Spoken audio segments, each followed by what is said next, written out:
Okay, let's dive right into this. Welcome to today's Explainer. We live in this era of wild digital warfare, space tech, and artificial intelligence, so it's really easy to forget that our physical world is still governed by physical choke points. Today, we're decoding a fascinating geopolitical puzzle that literally keeps military strategists awake at night. So think about this for a second. Could a mere 1.7 mile stretch of water actually strangle a superpower? It almost sounds like a riddle, right? We're talking about China here, the world's second largest economy, an absolute global manufacturing juggernaut. And yet, to understand its biggest, most critical vulnerability, we aren't looking at massive continents or vast airspace. No, we're looking at an incredibly tiny, narrow maritime choke point tucked right away in Southeast Asia. That choke point narrows down to just 1.7 miles at the Phillips Channel near Singapore. Just 1.7 miles. I mean, that's a distance you could easily run in under 10 minutes. It's barely wider than some rivers. But this tiny, funnel-like constriction, it is the ultimate vulnerability for the world's second largest economy. And that brings us to a formal concept known as the Malacca Dilemma. Simply put, this is China's acute vulnerability to a foreign naval blockade of its primary maritime trade and energy route. Now, I really want to emphasize that this is not just some hypothetical late-night wargaming scenario cooked up by a few analysts.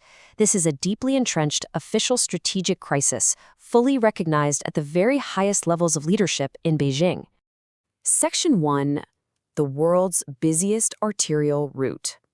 Let's just quickly map out exactly what we're dealing with here, because the physical geography and the sheer volume of global trade squeezing through this area is just staggering. The scale we're talking about is absolutely mind-boggling.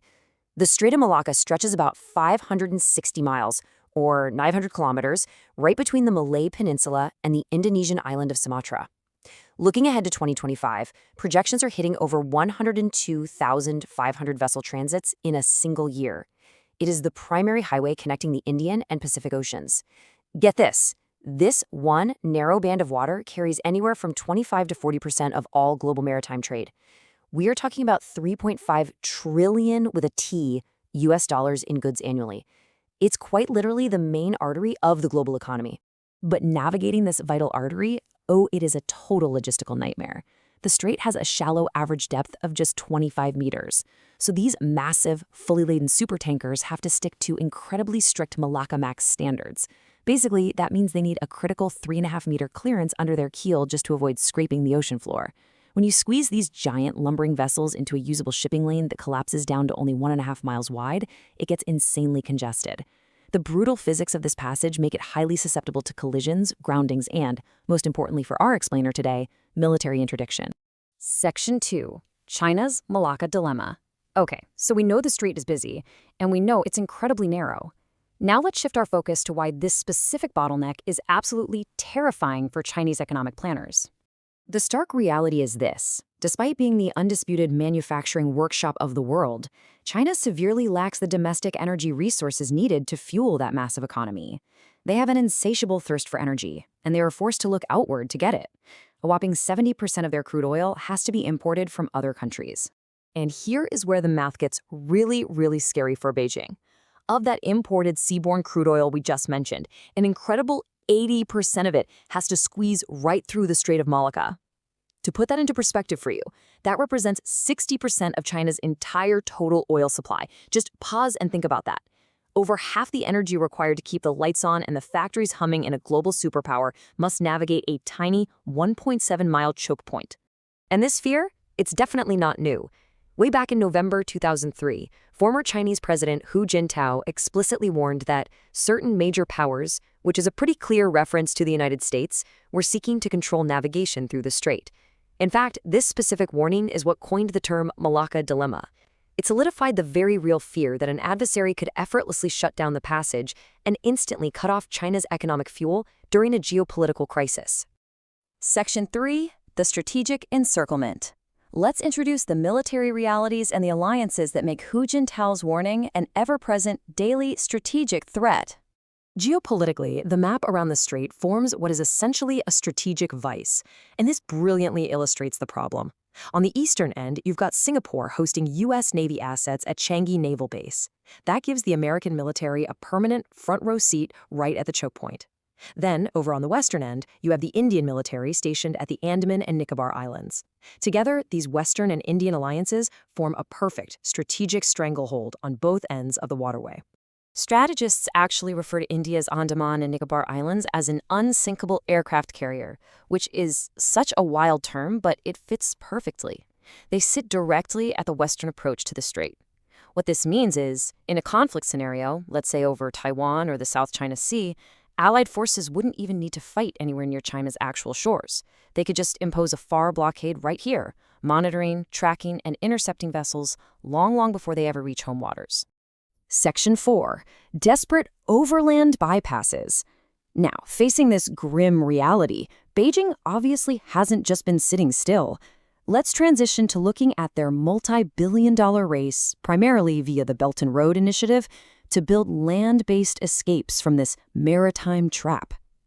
Their first major bypass attempt is the China-Myanmar Economic Corridor, or CMEC. The grand idea here was to build a deepwater port at Kyaukpyu and basically pump Middle Eastern crude directly overland into China's Yunnan province through dual pipelines. But unfortunately, it's hit a devastating wall of reality. Myanmar is currently engulfed in a violent civil war. Fierce conflicts in the Rakhine and Kokang regions pose a massively high risk of pipeline sabotage and have completely stalled rail construction. In fact, many analysts are now calling this corridor a graveyard for Chinese investments. So you might be thinking, what about the other side? Well, the second major route is the China-Pakistan Economic Corridor, or CPEC. This one links Pakistan's Gwadar port directly to Xinjiang in western China, which sounds great on paper, right? But in reality, transporting millions of barrels of oil means traversing the rugged, high-altitude Karakoram mountain range. It is logistically complex, prohibitively expensive, and just like we saw in Myanmar, it's plagued by persistent security threats and local insurgencies. It's just incredibly vulnerable to sabotage. They've even looked into literally carving out entirely new waterways. The proposed Krai Isthmus Canal in Thailand would theoretically create a shortcut, saving about 1,200 kilometers of travel and bypassing Singapore completely. But that project remains diplomatically stalled, highly contested, and honestly financially unfeasible. These theoretical maritime shortcuts have, so far, completely failed to materialize. Section 5. The scale problem. So why can't these bypasses just solve the issue over time? Well, let's shift to the unforgiving math and physics of global trade. The absolute core of the problem here is scale. You have the immense capacity of a massive global fleet of maritime supertankers on one hand, stacked up against the strictly limited volume of overland pipelines from places like Russia and Central Asia on the other. Don't get me wrong, overland pipelines are helpful. They definitely diversify the energy mix, but they can only carry a tiny fraction of the energy volume that the global shipping industry effortlessly transports across the oceans. It simply cannot compete with the sheer physical efficiency of maritime trade. And what if they just threw their hands up and rerouted the ships around the Strait of Malacca entirely? Maybe go through the Lombok or Makassar Straits in Indonesia? Well, here is the ruinous financial reality. Rerouting would add thousands of extra miles to these voyages. Economic assessments show that shipping costs would surge from $84 billion to over $220 billion annually. For an export-driven economy that relies entirely on cost-efficient manufacturing, swallowing those astronomical costs would be absolutely devastating. Which brings us to the ultimate core takeaway for this explainer. The physical geography of our planet still dictates the balance of global power.